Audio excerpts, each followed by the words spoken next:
Good morning, everyone. This is Lisa Wessel and Diane with Encompass Women's Health. Remind us to like and subscribe. Well, February, I think most people know, in Women's Health is Heart Health Month. So we thought we would spend some time talking about that. So I don't know if you have any like specific questions for me, Diane, or if I just kind of start. Like, where should we go with this? Let's see. I think it's important to recognize what is the leading cause of death for women. Yeah. Yeah, I think it's like 1 in 5. And so, Yeah. like, heart disease in the United States is like I do believe it's still number 1. I think we forget about that. We forget about the importance of heart health. It's likely gonna get most of us. I know it does stop at the end. I love that.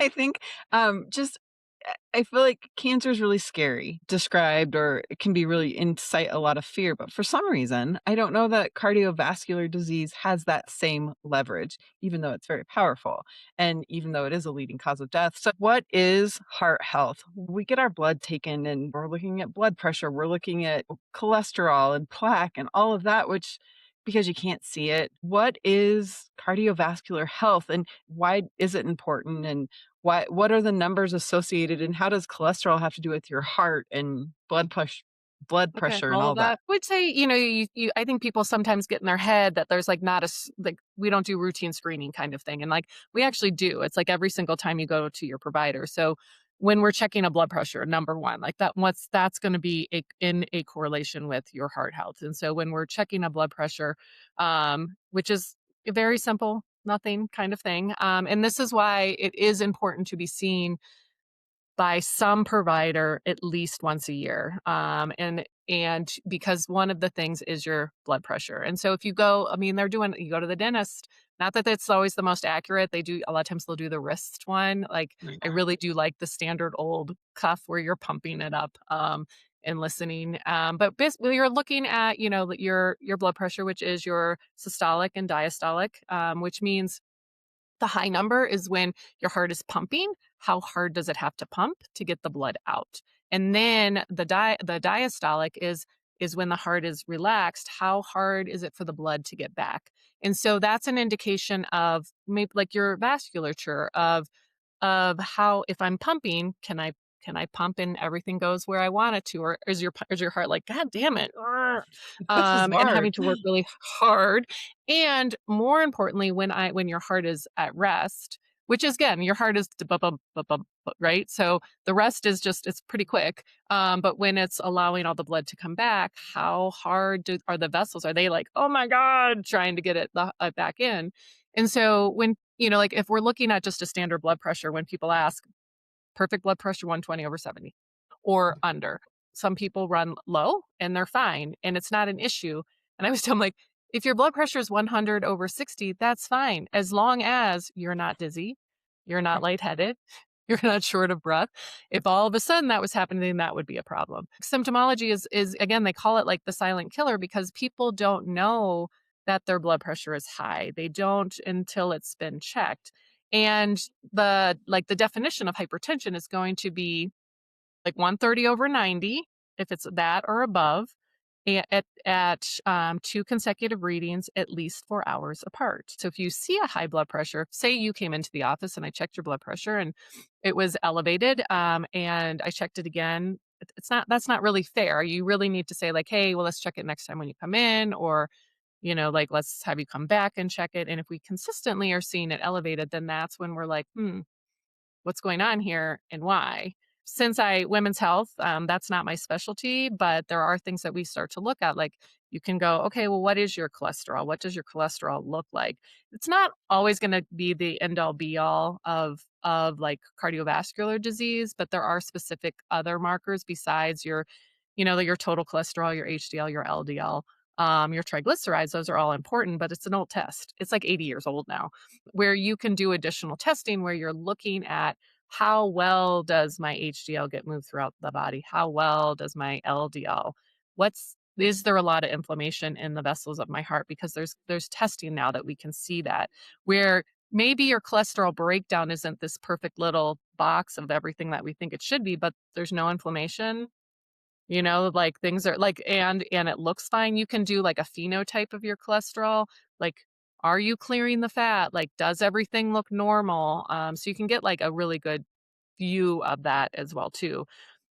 When we're talking cholesterol, again, keeping in mind I'm not a cardiologist, but like not everyone's total cholesterol is going to be under 200. Not everyone's LDL is going to be under 100. Not everyone's triglycerides is going to be. And in some of the things, what's interesting is triglycerides. Conventionally, they'll say, "Hey, that should be under 150." Where I'm like, "Yeah, it should be under 100. Keep it." You know what I mean? Like that tells us like your body's utilizing your food for energy. It's not storing it. Triglycerides are like tacky and sticky. Why do we care about HDL? Why is that considered better? Well, it's still cholesterol, but it doesn't stick as much. It bounces around. So I always tell people, I'm like, HDL is like cotton balls moving around in there. You know what I mean? They just, versus like slime, that's going to be more your LDL. Well, when you talk about sticky, I'm guessing you're talking about it sticks in your arteries and that creates the plaque buildup, Correct. which Correct. is if you're having a cardiac event, the little pieces of plaque, they break off, they get stuck, or they Mhm. build up so much that no blood flow can get through, and that's what causes a cardiac event. Correct. Yeah. So you're either breaking off, causing a stroke, like breaking off, to the brain. You can break off and to the lungs, or you're just occluding and closing off a vessel. So like blood's like, oh, I can't get through here. I went and had a calcium scan. So why Mhm. don't you talk a little bit about that? Because for me and peace of mind, that was the easiest $100 I've spent. Right, right, right. Yeah. So that's one of the nice, like when we do calcium scores, it's a CT scan of the heart. And like CT scans, I'd never had one before until I did my heart scan. It looks like a donut, like I think people, kind of get afraid because like MRIs, you're in this like box and it's dark and makes all these noises and stuff like Right. that. But the CT scan's just like an open donut, and you go through 3 times. They tell you to hold your breath. And a lot of places, it's like $100 self-pay out of pocket. I don't know what it would be for insurance, so they probably charge a lot more than that. But it is looking for any calcium buildup. It's looking for plaque buildup, but it's calcium. And we really want to have a 0 score. I think the biggest thing about a CT scan of the heart is this. If if we don't see anything, it tells us that it doesn't say there's no plaque buildup. It says we can't see any plaque buildup. So I think the disconnect is my husband. I made him get his, and he was like, I forget what he was like. He's eating a brat or something, and he was like, my skin was totally clean, and I was like, well, that's not necessarily what that means, but I can have whatever I want.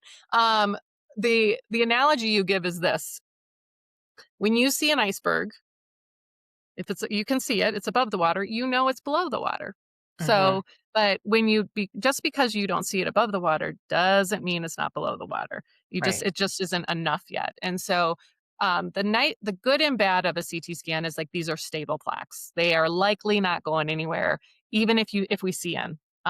It's the ones that are unstable that we're a little more concerned about. But it's a great reference to be like, okay, especially I think, for peace of mind. I don't have there isn't any plaque buildup here that we're necessarily seeing.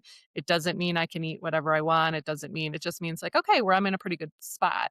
I think it's Uh-huh. great to do for family history. But it doesn't mean, hey, you don't have to do anything. You don't have to make any changes. But it does help. You can also do a carotid ultrasound where you're basically, and that's Mhm. looking for soft plaques. So like, do I have any plaque buildup here? And this is the concern would be this is like stroke, right? So if these plaques break out, where are they going? Right. I'd love To to your tell you they're going brain. down, but they're not. They're going up. Yeah. Yeah, so like it's just a good, like, okay, I'm in a good spot. And I do think the thing is these are things that like this is the kind of the time to be doing it. Like in my 40s, in my 50s, like we don't want to wait. We want to like it's prevention. And Mhm. if we set up our medical system for prevention where these were standards, then we would probably be in a better spot. I kind of joke, but not that when you're 50, I don't know, probably should have a cardiologist and a lawyer. Those are things that because we start to plan like what's our retirement, blah, blah, blah. But like those Yeah. are the two I kind of joke about. But I was like, yeah, like we're kind of at that age. Like you should maybe have one of those, one that you can contact, or at least just make sure everything is fine. But those are things that you can do on your own. You don't necessarily have to have a cardiologist. But I've had these screenings done. I feel pretty good about that. My cholesterol looks pretty good.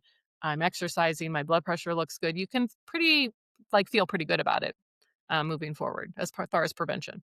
That's awesome. Why is it the silent killer? So, what are signs and symptoms of high blood pressure that could also be confused with, oh, I'm just tired, or this is just perimenopause? Like, I think because Yeah, there's crossover. there is So, crossover. Yeah, how do you determine? women don't present the same as Right. men typically, but, like some it can be like, I'm having headaches that I normally don't have. Like, I guess that would be like one of the first things. Like, I don't normally like, what is my blood pressure? Like ongoing. There is different when there's people that get migraines and things like that. But that would be a sign. I am really tired. I'm like fatigued and I shouldn't be. You could have what if I started having fluid retention? What if I started to notice that my legs are swelling more so than normal? And like I'm feeling more puffy. Some women, like it can be jaw pain. We can have some tightening. But a lot of times it's not this like it doesn't present as a pain. It presents more as these kind of weird things. Indigestion, like Yeah. not And yep, feeling good. indigestion. Yeah. Head. First time I remember this clearly. I'd only been a paramedic for a couple years, but the first time I saw a woman having a significant cardiac event, she looked like she was sick. You can see in the field sick Pale. or not sick. Yeah. But she was sick and she did not once describe chest pain. She just Mhm. described indigestion and not really feeling too great. And I put her on the monitor and I was like, we gotta go. We gotta go now. You're gonna die. So it was very eye-opening to me. And plus years later, I still remember that like the typical quote unquote Yeah. acute cardiac event is. And I think that's the other thing. There's it's called a STEMI, acute heart attack, but then there's also just a heart attack. So if you're ever in doubt, call 911 or go get checked out because they're also different. It Mhm. doesn't necessarily mean that they're going to wheel you right into the cath lab if you're having an event, but it's always good to get that checked out. Talking a little bit about strokes, cardiovascular disease, yes, as you get older, but strokes don't discriminate with age. Right. Strokes can be treated pretty quickly if you Yeah, treat you them. do gotta get to the ER as quick as possible. But, like, strokes can present that can just be confusion. It can be like, I think everyone thinks of, like, side of my Your face, that stroke sort of group. thing, and that can be or, like, weakness. And I think those would be, like, the biggest ones, like, confusion, weakness, trouble talking, trouble, like, all of a sudden which is hard because some days you're like, I know. I'm like, that's my brain brain is fog. not functioning right. But there's a difference. There is a difference. Like confusion can be again weakness, like I'm having trouble walking. Essentially like a side of my body's not working. But it can be subtle. It doesn't have to be like all of a sudden I can't move my arm. Those are Mhm. very obvious ones. I want to say like too, it's like older, like a lot of strokes tend to happen. Interestingly enough, like, well, probably maybe not this day and age, but when women would go and get their hair done. Like, older women would go get their hair set because 'cause they'd be back in the sick, I guess, stuff like that. Oh, And there was wow. you know what I mean? Like, and that's where a lot of them would happen. The thing is, some basic stuff, getting our blood pressure checked. What is our cholesterol? Spending that $100. I wanna see the CT or the ultrasound of the carotids is like 150, Mhm, something mhm. out of pocket, but there are things that we can do to keep an eye on those things. Well, and, add it to the list of all the other preventative stuff we have to do, which can be a lot. So tell me about medications, how it's managed, because sometimes you can have high blood pressure and it's just you have high blood pressure, and same with high cholesterol. So talk a little bit about statins and high blood pressure meds. Well, there's different types of blood pressure medications, and I think, after like the reality is like high blood pressure is not good for you. It's just not like your body's working harder than it's supposed to. There is a strain on your vessels, there's a narrowing there. And so we don't want to have that happen. And so there's a lot of there's a kind of a lot of things to take into consideration, but usually a lot of times first line is like, okay, are we having high blood pressure because of increased fluid volume? Is our heart having trouble there? So a lot of times we'll start with I'm a hormonal health, but I'm this a lot of times you kind of like these are the things I would start with and then cardiology, but you start with a diuretic. A lot of times we use hydrochlorothiazide, which is a diuretic, and you're using that first. Like, does that help? If we got some of this fluid off of here, does that make it easier for the heart to pump? Is that why it's pumping harder? Because it's like, oh my gosh, it's got all this fluid. I got to keep up. And so you're starting there, and then a lot of times you're doing calcium channel blockers, which help with like the relaxation of the vessels. Essentially, like there's a calcium channel blocker and an ACE inhibitor, but both Right. are they're like smooth muscle relaxants is what they're doing inside, and so they're just basically like allowing the vessels to relax essentially and make it easier for the heart to pump. Typically you're starting off, like maybe sometimes you're doing the diuretic and then you're adding in one of those medications to help the vessels relax a little bit, and you're monitoring blood pressure to see that coming down. And so there's like you're doing that. And again, some people just have high blood pressure. It happens. I mean, some of it is like there's things in our system like they've been there now for 50 years, and there's also like that genetic, you know, piece of it. And hormones. This is where we start to see the decline in estrogen plays a role because we have estrogen receptors in our endothelial lining, which is endothelial is part of the vessels, and estrogen helps to vasodilate essentially. And so Uh-huh. sometimes it's like we start to see that because of lack of estrogen, and that's why when we're talking about from the hormonal perspective, why estrogen therapy, women who are using it tend to have like it helps. It's cardiovascular protective, and that's why. And so without that, let's just pretend like, okay, we have no more estrogen. So now like my vessels have gotten stiffer because the estrogen's gone and I have a family history and I have high cholesterol, like, and just getting older too. Like we can Uh-huh. see that. So that's one of the pieces that the hormones help. But typically you're looking at starting probably with a diuretic and then adding in medications to relax the smooth muscle of the vessels. And then you're monitoring blood pressure. The goal is really, it's like, I want this under 130/90 is where I would like to see that. And so sometimes you're titrating, maybe we're doing this more than once a day, maybe we're increasing the dose, but you also don't want people passing out. Again, it's just great information to have. It's another piece of the puzzle. It's important for women to hear that, yes, their cardiovascular health, and it doesn't necessarily shy away from, weight, if I understand it, is a factor, but it's not everything. It's, again, it's another piece of the puzzle. So yeah, weight, diet, all those things. So and I think that's the thing sometimes is like, when we're looking at lab work and we're talking about lab work and again, I don't necessarily, I mean, we need cholesterol. Cholesterol is important to our brain. Does it have to be under 200? No. Like, should it be under 240? Probably. Do I want to see an HDL, like higher than I'd like to see, they say above 40. I'm like, I'd like to see it, I like to see that ratio where it's up higher. I like to see triglycerides under 100. LDL, it depends too. There's a lot of research out there, people that are like actively, particularly runners, but endurance, you're going to see an LDL that's higher. You're not going to get that below. I think it's more important to look at the inflammatory markers of the vessels too. You alluded to the question about statins, and it's like, yeah, there's a time and a place, 100%. I just had a client who we did blood work, and it was the first time I'd seen it. So I was like, oh, it came back. One of the phenotype was showing that she has familial hyperlipidemia.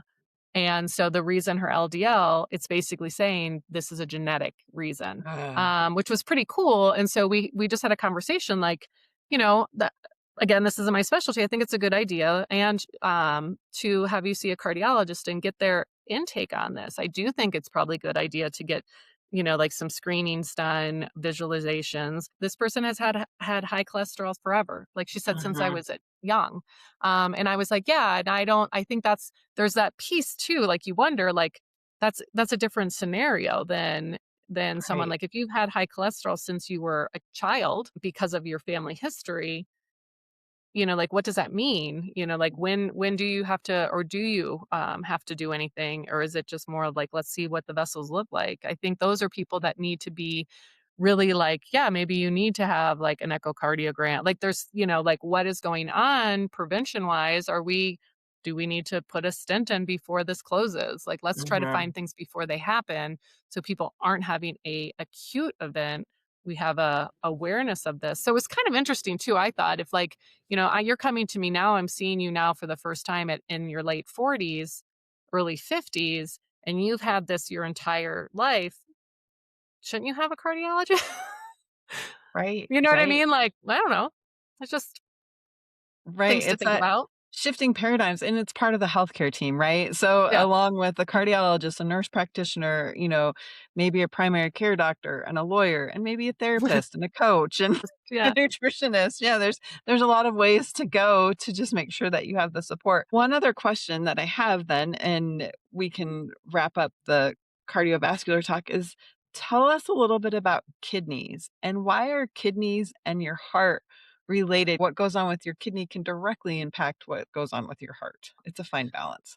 Gosh, there's such a connection here too. How our kidneys function, it's a filtration, right? And it has to process a lot of things. But when this is where I usually tell people, I was like, cholesterol and blood sugar tend to be are like they're connected. And they're in bed together. Kidneys, a lot of times it's the filtration, like how it's the Krebs cycle. I don't know if Mhm. anyone has ever learned that. It's Yes, awful, but it it's about is. sodium. It's about sodium and Exactly. how our body can process it.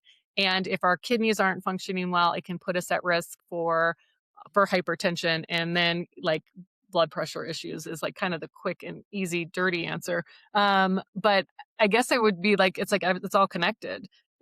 It all matters. And so like your kidney health is going to affect your cardiovascular health because how it works, how it regulates your sodium, how it regulates your potassium, with the vessels, and the constriction of things. So that's going to play a role. And like if our kidneys aren't functioning properly, it can directly affect our blood pressure.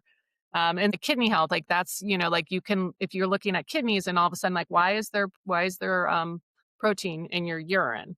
Why am I seeing that? Or why am I seeing blood in your urine when you don't have a urinary tract infections? Like we call it microscopic hematuria. It's like, so what's going on in the kidneys here? Like that can play a role directly again with the blood pressure. I know, and this is like super high level and probably a lot of information to like digest in 25 minutes. So the important takeaways are make sure that you're getting everything checked. Prevention is key. Start with your blood work and make sure you have a provider that's willing to look at all the things and be humble enough to be like, you need to go see a cardiologist or, Right, right, right. be sure to refer you out. So make sure that and don't ignore if you don't feel good. This whole idea that it's just a little uncomfortable or it's just getting older. Like if you don't feel good, that's something that's like an alarm, like your body's going, hey, pay attention, please.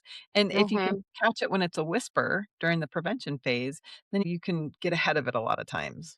Yeah, U-turns are really easy to make. Mhm. They really are. It's hard once we have a diagnosis, it's hard and you can do things and help with that. I'm not saying that you can't, but it's really a lot easier to make U-turns. And unfortunately, I think we haven't set up our system. Like think what's covered, what's not covered. And this is where the internet's amazing. This is where Mhm. the knowledge that we are exposed to is incredible. Is it all great?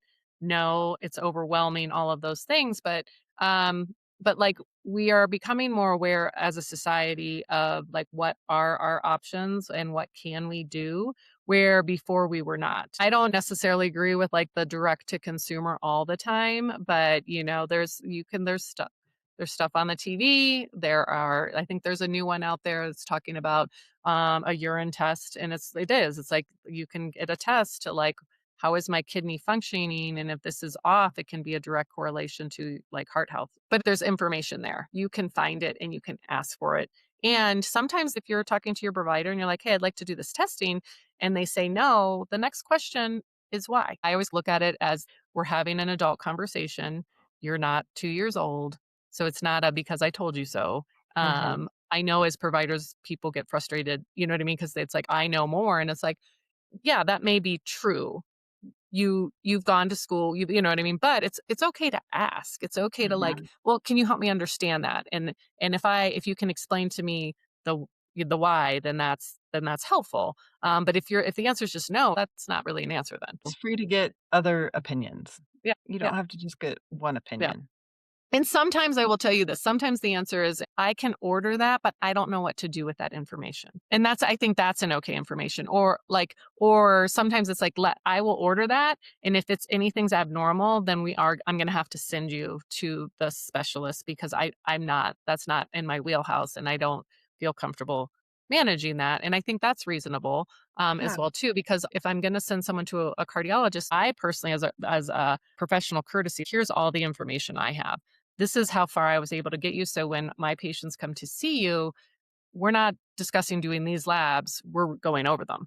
And right. they might have some additional things that I didn't do, but they have enough information to like, okay, we should do this, this, and this, not like starting over or something. The heart is such a important, magical, metaphorical, like all the things, but real important for our Yes, survival. just to like the finishing piece, Diane, I would say the cheap and easy heart health. Fucking move your body. Go for, and that can just be like walk. I don't Mhm. stand up. Do jump, like, we need to be moving more because none of us are. Like, I sit in front of this computer way too much. This is a bad week, and I was like, "Oh my god." Breathing, recognizing under stress. We are all under stress on the daily, so taking deep breaths, belly breathing, getting outside. We do need to reduce stress as much as possible, Mhm. this day and age, and, sometimes I will get in the car but Humming. it feels really good and just empty everything out and then do it a couple times. You're stimulating your vagus nerve, which is going to help to calm things down. So who cares if you're by yourself? I do that often. So some days more than others, like that guttural that. Mhm. And then if we're, really true, like looking at diet, if we're trying to eat more healthy, stop eating processed food. Period. Break up with it. Break up with Yeah. it. It's an Break up with addiction. it. I mean, like it can be, you can have a romance every once in a while. But More of like a if fling, I, but long yeah, term. a fling. Yeah, just a fling. We don't want a romance. That sounds longer. Get the snap peas, like, start, like, snack on those things, like, those are get the nuts, start snacking on those. It's not super hard, but we just like small little changes. So, Yes, drops in the bucket. I'm gonna link a book in this episode called Breath. amazing. That book is so incredible, and it really changed my perspective on a lot of things, and I think when you talk about breathing, just that's a free Oh, yeah. it's Cheap and easy. simple, it's cheap and easy. When I read it, I was like I know. it really truly, like, it's something that I've never thought about until I Mm-mm. listened to that and well, I listened and read, but I was like, "Oh my god, this makes so much sense." Right, It's right, just incredible. e from the structures to our diet, so yes, it's a fantastic book. We'll be back again with more information. All right, guys. Have a good one. Bye.